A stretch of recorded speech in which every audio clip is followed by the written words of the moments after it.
शं नो मित्रः शं वरुणः शं नो भवत्तर्यमा शं नो इन्द्रो बृहस्पतिः शं नो विष्णुरुक्रमः नमो ब्रह्मणे नमस्ते वायो त्वमेव प्रत्यक्षं ब्रह्मसि त्वामेव प्रत्यक्षं ब्रह्म वदिष्यामि प्रीतुं वदिष्यामि सत्यं वदिष्यामि तन्मां वतु तद्वक्तारं वतु अवतु माम् अवतु वक्तारम्। हरिः ओम् हरिः ओम्।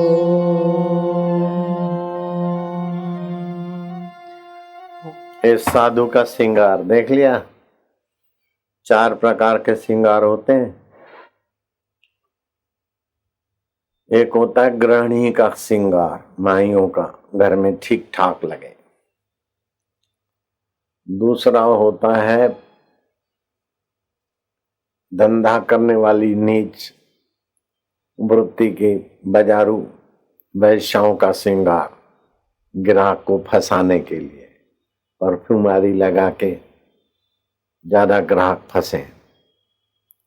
तीसरा होता है सती का श्रृंगार, सात्विक चंदन, कंकु, ये अबील, गुलाल आदि, तुलसी आदि, गजरा, ये वो फूलों की मालाएं सब चुट्टे में लगाने।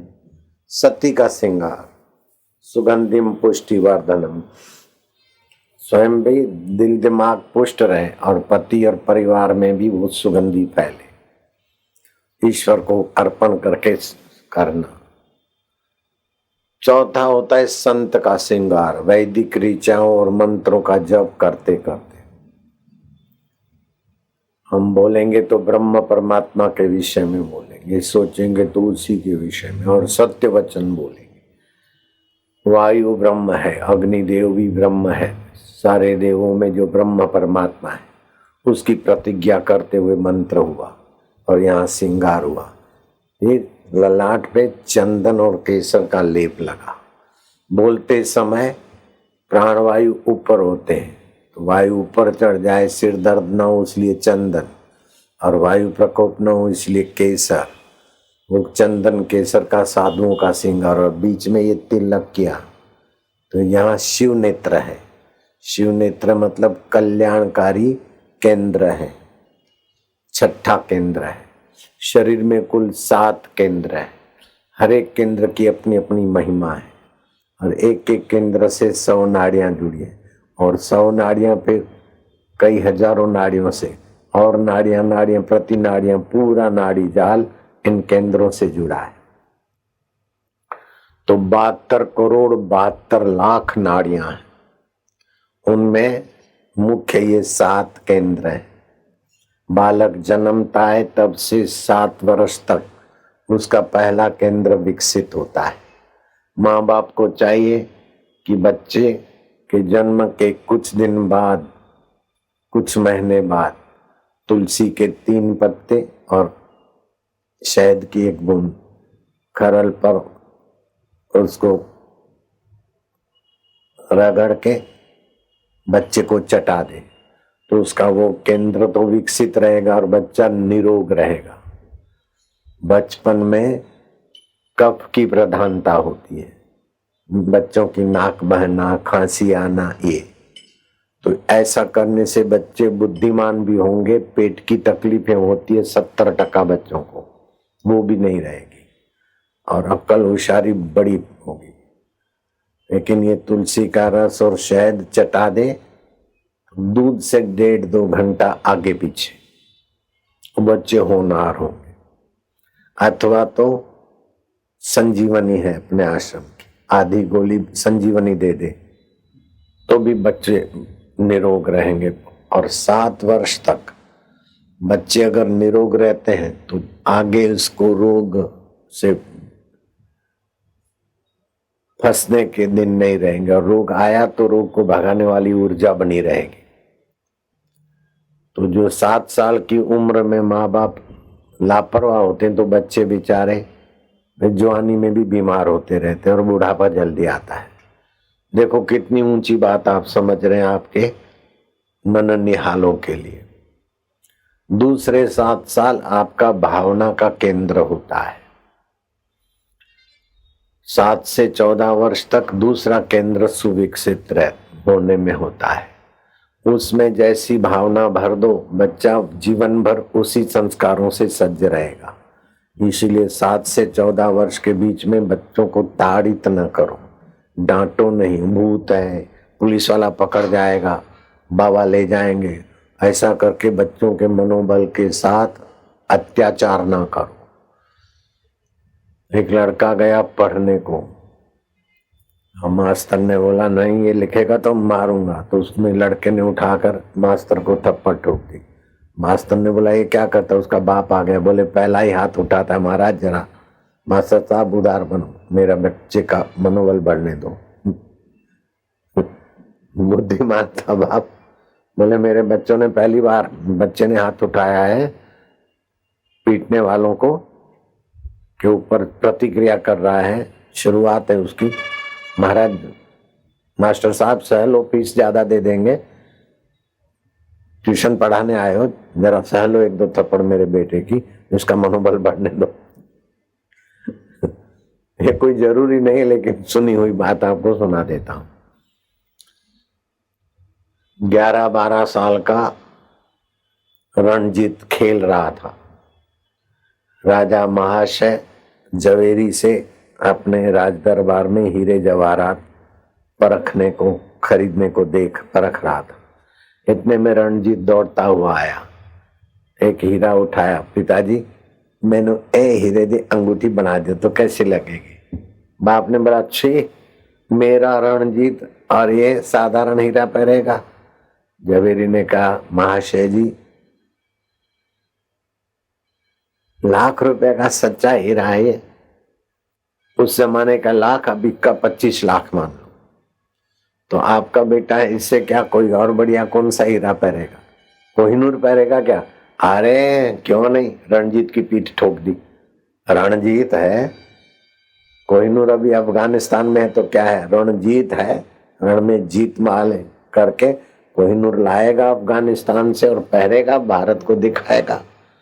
पीठ ठोक दी, कभी कभी याद दिलाए वही बच्चा। 14 साल के अंदर में संस्कार पड़े। रणजीत सिंह अफगानिस्तान में युद्ध करके कोहिनूर हीरा लाके दिखा दिया। तो जैसे संस्कार 14 साल की उम्र में बच्चों को डालोगे, वो उनके जीवन में बहुत महत्वपूर्ण रहेंगे। 14 से 21 साल तक तीसरा केंद्र विकसित होता है। पहले केंद्र का नाम है मूलाधार, दूसरे का नाम है स्वादिष्ठान, तीसरे केंद्र का नाम है मणिपुर। एक एक केंद्र में खूब शक्तियां छुपी है। मूलाधार केंद्र में अगर ध्यान करने कोई लग जाए तो त्रिलोक में गमन करने की शक्ति आ जाती है। त्रिकाल दर्शन और सत्य संकल्प सामर्थ्य सिद्धि का विकास भी होता है। केवल तबियत के लिए ही नहीं मूलाधार केंद्र, लेकिन ध्यान करो तो कई सिद्धियां इससे जुड़ी है। दूसरा केंद्र है स्वादिष्ठान केंद्र। अनसुने अनदेखे शास्त्रों का रहस्य प्रकट हो जाए, रोग मात्र निर्मूल हो जाए और वायु सूक्ष्मणा में प्रवेश करके बड़ी ऊंची मस्ती में रहने वाला हो जाएगा। दूसरे केंद्र का अगर कोई ध्यान करता है तो भावना भरना तो अच्छा है, लेकिन नाभि पे ध्यान करना बड़ी शक्तियों का प्रागट्य करना। तीसरा केंद्र है नाभि से थोड़ा सा ऊपर, वो नाभि से जरा सा नीचे, और मूलाधार एकदम नीचे, डबल सिंगल के बीच क्या जो खड्डा है वहां मूलाधार केंद्र। मणिपुर केंद्र, इससे पाताल सिद्धि और सर्व दुख निवृत्ति, मनोरथ सफल करने वाली सिद्धि और काल पर विजय पाने की शक्तियां तीसरे केंद्र पर ध्यान करने वाले योगी को हासिल होती। माया तुम क्यों परेशान हो रही हो, बच्चियां क्यों परेशान हो रहे, बच्चे क्यों परेशान हो रहे, पढ़ पढ़ के थक जाते हैं, चश्मा आ जाता है सर्टिफिकेट के पीछे, फिर जॉबर बनते बनते जॉब नहीं मिलती है, जॉब मिलती तो बदली हो जाती। थोड़ा सा जितना पढ़ाई में समय खर्च करते हैं उसका 10वां हिस्सा अगर इन केंद्रों के ध्यान में बच्चों को, बच्चियों को या आपको लगा दिया जाए तो इससे कई गुने ज्यादा सफलताएं मिलेगी।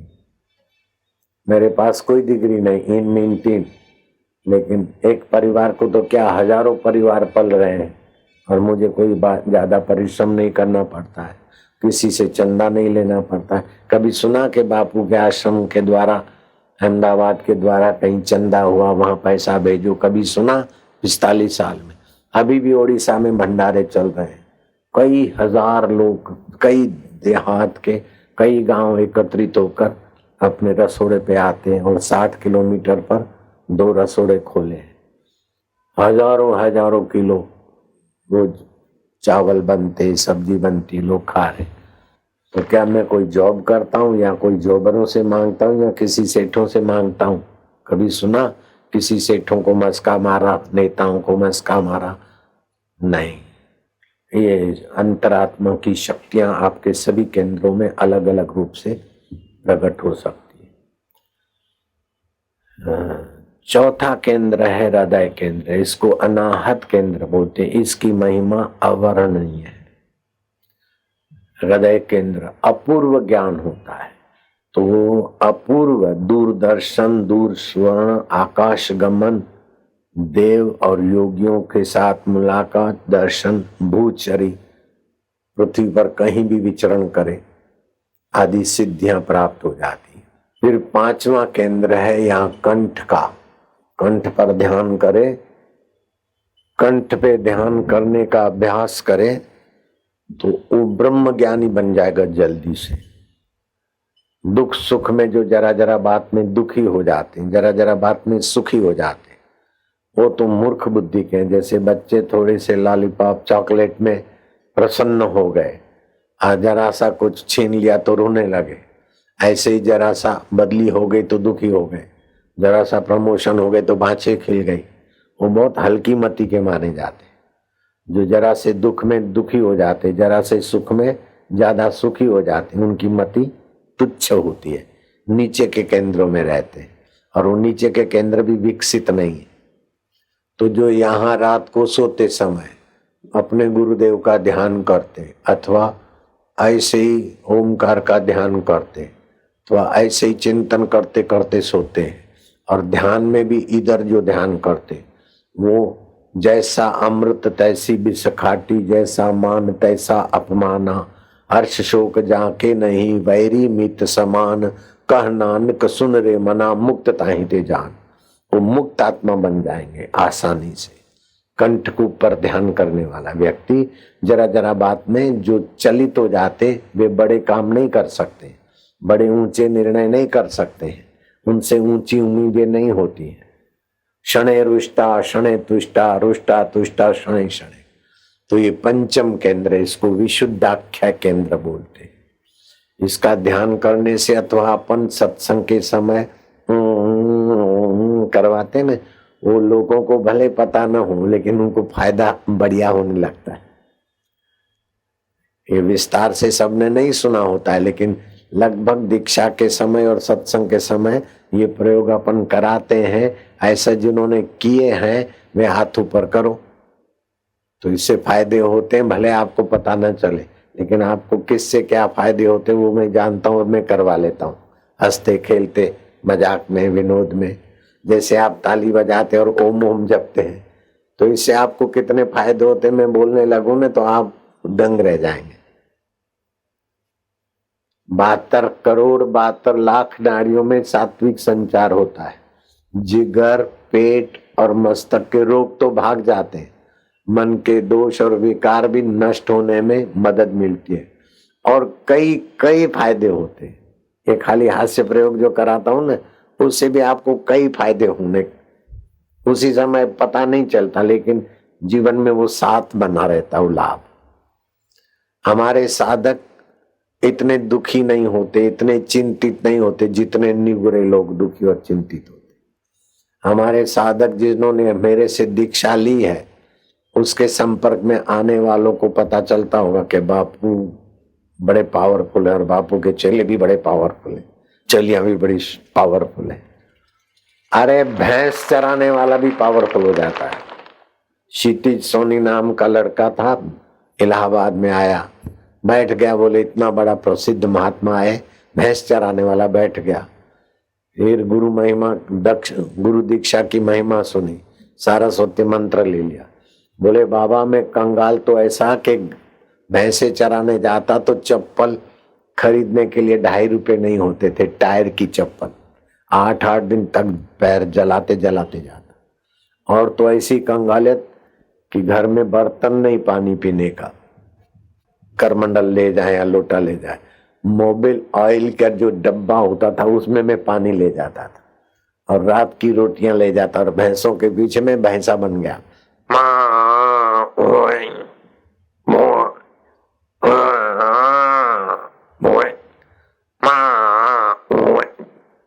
वो भैंस चौकड़ी मार के पाड़ी दौड़ती, बड़ी अच्छी लगती बेचारी पाड़ियां।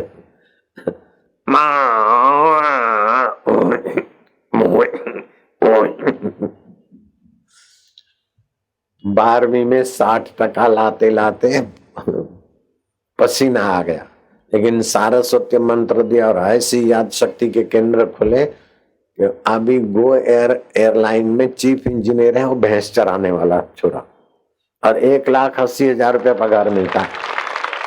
200 और 250 करोड़ का जहाज खरीदना हो तो भैंस चराने वाला बापू का चेला एनओसी दे तब वो कंपनी जहाज खरीदे।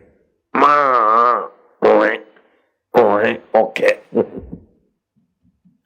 ये एक नहीं, ऐसे तो कई हैं अलबेले। तो जिनको भी सारस्वती मंत्र मिलता है वो बच्चे पहले की अपेक्षा बहुत रूपांतरित हो जाते।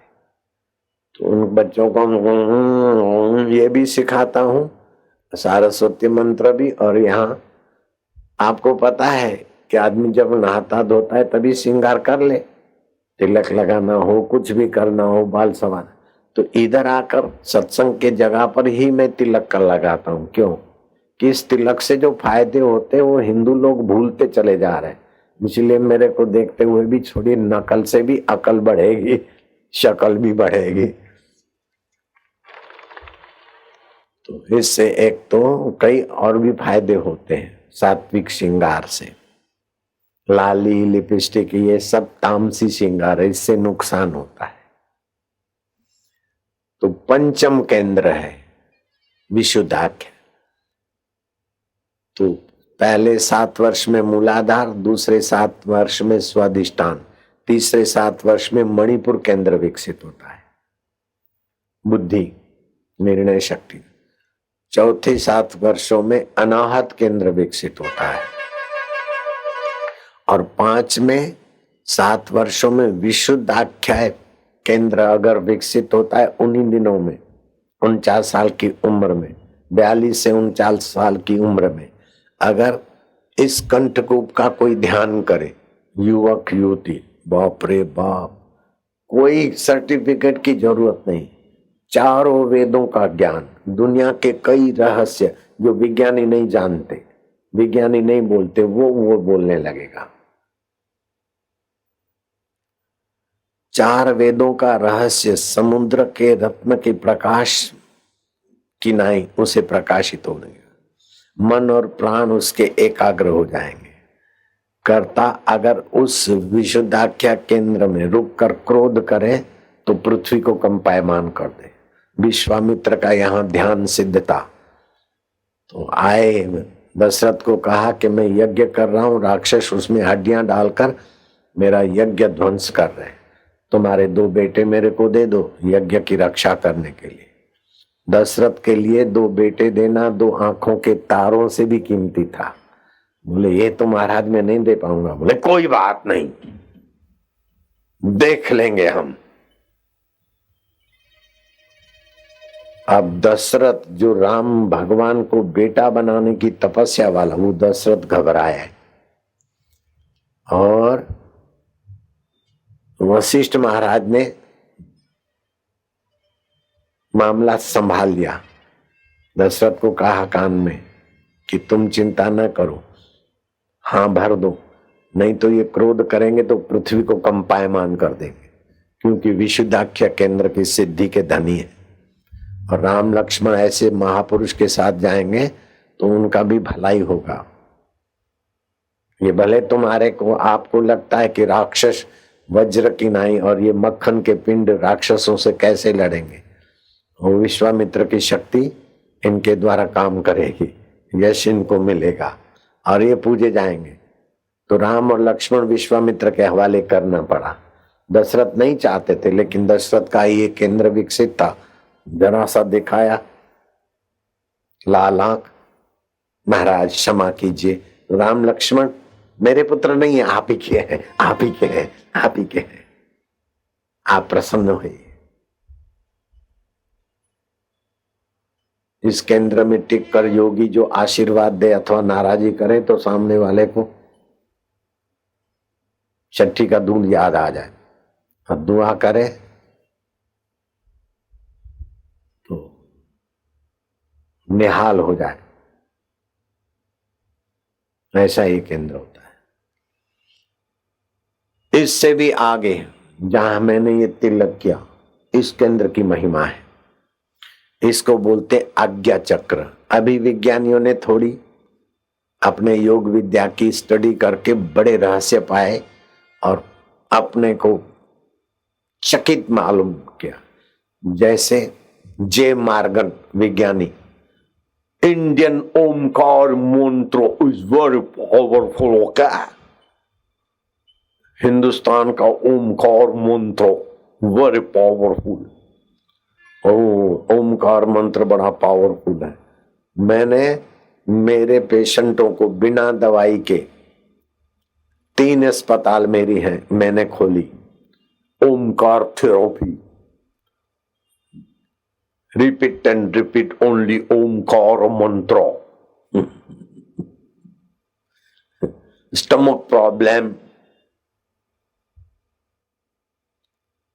माइंड प्रॉब्लम, जिगर की तकलीफें, पेट की तकलीफें, दिमाग की तकलीफें दूर हो जाती है। जे मार्गन ने जो खोज किया विज्ञानी ने, मैं उसके साथ सहमत हूं, लेकिन इतनी ही ओमकार की ताकत नहीं है कि जिगर, पेट और सिर को ठीक कर दे। ओमकार मंत्र अगर 50 दिन तुम जप करते हो 120 माला, तो 7 जन्मों की कंगालियत उखाड़ के बाहर फेंक देगा और 7 जन्मों तक आपके परिवार में कंगालियत फरकेगी नहीं। लेकिन इतना ही नहीं है, ओमकार मंत्र जप करने से आपके पितरों की सदगति कर सकते हो, और दादा दादी, नाना नानी, नानी की नानी, और आपको जो मंत्र मिला है उसमें अगर ओमकार मंत्र है तो आप नरक में नहीं जा सकते। और गलती से यमदूत नरक में ले जाए तो यमराज को, यमदूत को डांट कर आप फिर वापस जीवित हो सकते हो। मेरी नानी मर गई, फिर से जिंदी हुई, ऐसी नानी का मैं दोता लगता हूं, तुम्हारा बापू लगता हूं। जयराम जी बोलना पड़ेगा, मैं सच्ची बात बोलता हूं। अगर झूठ बोलूं तो तुम सब मर जाना एक साथ, लेकिन जांच करना झूठ होए तब। मेरी नानी मर गई, शमशान में ले गए और वहां हिली, लक्कड़ पे रखी, जलाने के लिए लक्कड़ बिछाए थे, उस पे रखी तो थोड़ी हिली, अरे ये तो हिल रही है, अरे मुआ मेरे को इधर कैसे लाए हुए? रसे बसे काटे और पैदल चल के आए। पूछा क्या हो गया था? मरने वाले व्यक्ति को 4 मुसीबतें होती है, कोई पीड़ा होती है, कोई दुष्कर्म किया उसका तपन पश्चाताप होता है, कई चीज वस्तु रखी है, बेटे बेटी की शादी की चिंता रखी है, उसका टेंशन होता है, मर के कहाँ जाएंगे कोई पता नहीं, उसका भय होता है। ये 4 तकलीफें निगुरे लोगों को होती और होती है। एलिजाबेथ को भी हुई, सिकंदर को भी हुई, बड़े बड़े चक्रवर्ती राजाओं को भी होती है। लेकिन नानी से पूछा, बोले मेरे को तो कुछ तकलीफ नहीं हुई। मैंने देखा कि इधर आ गई, फिर देखा कि नरक है, लोग आक्रांत कर रहे हैं, तप रहे हैं, नरक की जीव सजा भोग रहे हैं। मैंने सुना था कथा में नरक में ऐसा होता है, ऐसा होता है। मैं क्या, मेरे को इधर नरक में कौन लाया, क्यों लाए हो? मैंने तो गुरु मंत्र लिया है, मंत्र में ओमकार है, जिस मंत्र में ओमकार होता है या ओमकार जपता है उसको नरक नहीं हो सकता है, तो मेरे को नरक कैसे हुआ? बोले तुम हेमी बाई हो ना? बोले हेमी बाई तो हमारे शहर में हजारों होंगी। कौन सी हेमी बाई? यमपुरी में जाके दम मारा, इसलिए तुम भी दमदार रहना माइया और मावे। समझ गए? अभी तो ओमकार का जप किया है, नरक नहीं हो सकता। गलती से यमदूत में इधर उधर वहां किसी फाइल का इधर उधर नाम घोटाला होता है तो बेचारे चले जाते। तो जरा दमदार रहना। समझ गए बात को? हेमी भाई आगे का नाम लो। बोले तुम्हारे पति का नाम क्या है? बोले हम नहीं लेते पति का नाम, तुम बोलो ना। तो बोले हेमी भाई पोहुमल। बोले नहीं नहीं पोहुमल ठोमल, हमारा पति का नाम ऐसा नहीं है। तो बोले क्या नाम है? बोले प पे है, तुम बोलते जाओ। तो हेमी भाई पहलाज रहा है? बोले नहीं। हेमी भाई प्रीतम चंद? बोले नहीं। हेमी भाई पुरुषोत्तम दास? बोले नहीं। तुम आई बोल दे। अरे बोले तुम बोलते जाओ ना, प पे है बेटे।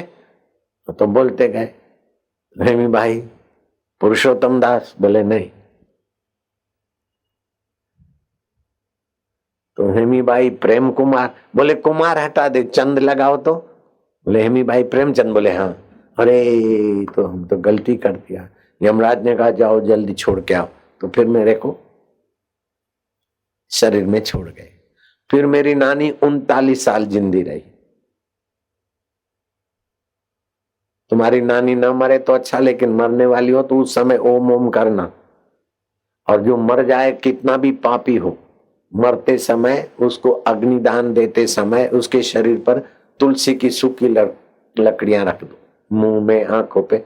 तुलसी, मुर्दे को तुलसी की लकड़ी का अग्निदान हो तो उसकी दुर्गति हो नहीं सकती। ये कितना बड़ा भारी काम है। अपने घर में तुलसी लगा और पड़ोस में भी कहीं कुछ हो जाए तो आप और कुछ नहीं दो, खाली 2 लकड़ियां उनको दे दोगे तो उसकी बेचारे की सदगति होगी। कितनी बड़ी समझ मिल रही है। तो ये छठा केंद्र है, इसे बोलते हैं आज्ञा चक्र। इसका ध्यान करने वाले पूर्व जन्म के सारे पापों को चट से नष्ट कर देता है। मैं आके इधर तिलक करता हूं, उसके पीछे रहस्य क्या है समझ रहे हो? कि आप भी तिलक करने लगो। तिलक करोगे तो ध्यान उधर जाएगा थोड़ा बहुत। हमारे ऋषियों ने कितना बड़ा उपकार किया है। पुरुष तो जब कोई शुभ कर्म करे तभी ब्राह्मण उसको तिलक करता है, लेकिन महिलाओं को रोज तिलक करने का आदेश दिया। सिंदूर का, कंकु का, चंदन का। लेकिन दुर्भाग्य आज के हवामान का है, जो प्लास्टिक की बिंदियां लगा देती माया, उसमें चिपकाने वाला चीज जो बनता है, पशुओं की हत्या करके उनके कुछ अंगों का उपयोग करके ये चिपकाने वाली चीज बनती है। तो जो यहाँ बिंदी लगाने का फायदा मिलना चाहिए उसकी जगह पर नुकसान होता है। तो बिंदियां अगर अभी लगी हो तो उखाड़ के फेंक दो और किसी माइयों को नहीं देना। चंदन का तिलक, तुलसी की मिट्टी का तिलक, पीपल की धूल का तिलक, गाय के पैर की मिट्टी का तिलक, कंकु का तिलक, ये करना चाहिए। बिंदियों का तिलक करना अपने भाग्य का गला घोंटना है, अपने विकास का गला घोंटना है। माइया सुन रही हो? ये फैशन वाली बिंदियां आई, एक बिंदी लगा दी, कई दिन चलती है, लेकिन इसके पीछे हानि कितनी होती है। जैसे कॉफी और चाय प्रदर रोग की बीमारियां लाती है, किडनी की बीमारियां लाती है, अपचे की बीमारियां लाती है, अनिद्रा की बीमारियां लाती है चाय और कॉफी, ऐसे ये बिंदी भी चिड़चिड़ापन लाएगी, गलत निर्णय लाएगी। इसलिए मैं हाथ जोड़ के माताएं बहनें बोलता हूं, इन बिंदियों से आप भी बचो, अपनी बच्चियों को, अब बहुओं बेटियों को भी बचाओ, आपका भला होगा। मेरी बात जो मानने को तैयार है हाथ ऊपर करो। शाबाश, मुझे करोड़ों रुपया मिल गया, आपने मेरे को खूब दे दिया सब कुछ। तो ये आज्ञा चक्र का ध्यान। तो रात को सोते समय आप यहां उंगली रगड़ दी। हम दीक्षा देते समय मत्था टेक कार्यक्रम के समय उंगली रगड़वा देते, मत्था टेक कार्यक्रम कराते, ताकि ये आज्ञा केंद्र हमारे सभी साधकों का विकसित रहे। जितना विकसित होगा उतनी आपकी बात दूसरे मानेंगे, आपकी बात का प्रभाव पड़ेगा। खाली प्रभाव पड़े, दूसरे हमारी बात माने, ये उद्देश्य नहीं होना चाहिए। लेकिन ये आज्ञा चक्र खिलने से भगवत प्राप्ति में भी मदद मिलती है। यक्ष, राक्षस, गंधर्व और किन्नर, अप्सराएं, ये सब आज्ञा चक्र विकसित वाले महापुरुष के आगे नतमस्तक हो जाएंगे। अभी तो क्या क्या है, कोई करने वाला है तो मैं सिखाऊं तो वो तो भगवानों के पूजा जाए, ऐसा ऐसा है मेरे पास। लेकिन कोई मिलते नहीं है, ग्राहक सब ताली बजा के प्रसाद लेके थोड़ा बहुत फायदा होता है, 2, 5, 10 टका 20 टका भाग जाते। 100 टका फायदा लेने वाले कोई मिले तो मैं तो खजाना खोल के रख दूं। जोगी रे क्या जादू है तेरे ज्ञान में, क्या जादू है तेरे जोग में, क्या जादू है तेरे प्यार में। जब से हमने तुमको देखा छूट गई मनमानी। तो ये मनमानी छुड़ाने वाला और ऊंचाई पर ले जाने वाला ये केंद्र है। इसके ध्यान के द्वारा किन्नर अप्सरा वश हो जाते। 5 चक्रों का जो फल है वो इसी चक्र के यहाँ ध्यान करने से वासनाओं से मुक्ति और राजयोग की सिद्धि होती है। ऐसा नहीं कि गिरी गुफा में बैठ के योग करे, राजाओं का राजा बन जाएगा। देवेगौड़ा प्रधानमंत्री ऐसे प्रणाम करे, दंडवत प्रणाम करे कि आप देखो तो दंग रह जाओ। जो प्रधानमंत्री थे ना देवेगौड़ा, बहुत श्रद्धा भक्ति से दंडवत प्रणाम कर मेरे को।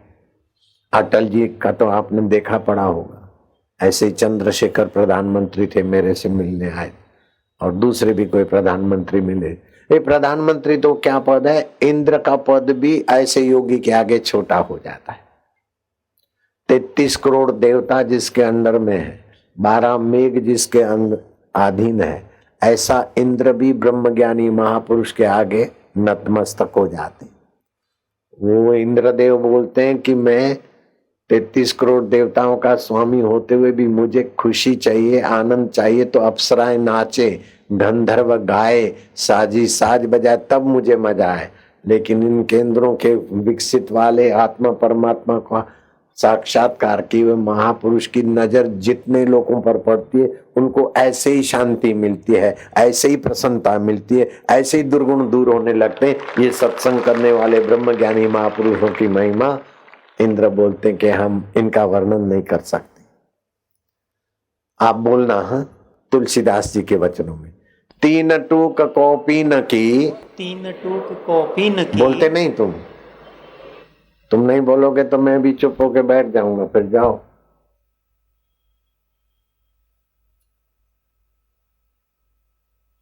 जाना है तो जाओ। जी नहीं करता।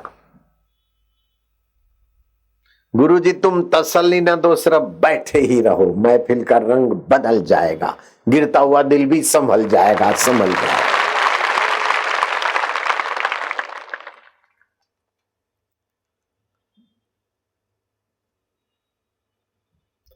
बोलोगे तुम लोग, 3 टूक कॉपी न की, 3 टूक कॉपी न की, भाजी बिना लूण, भाजी बिना लूण।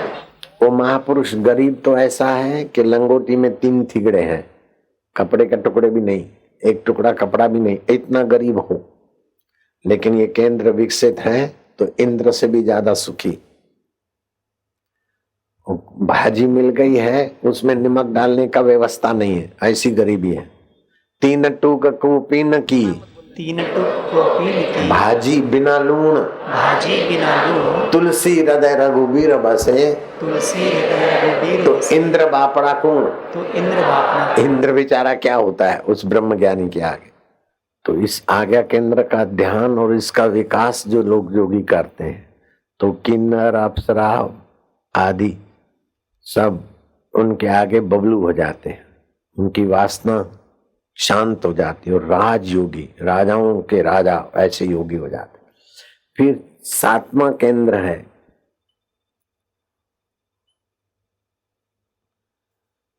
सहस्त्रदल। पद्म में आए ब्रह्मरंध्र के ध्यान कर्ता को परम गति मोक्ष की प्राप्ति हो जाती। रात को सोते समय हम इसी यहीं चले जाते,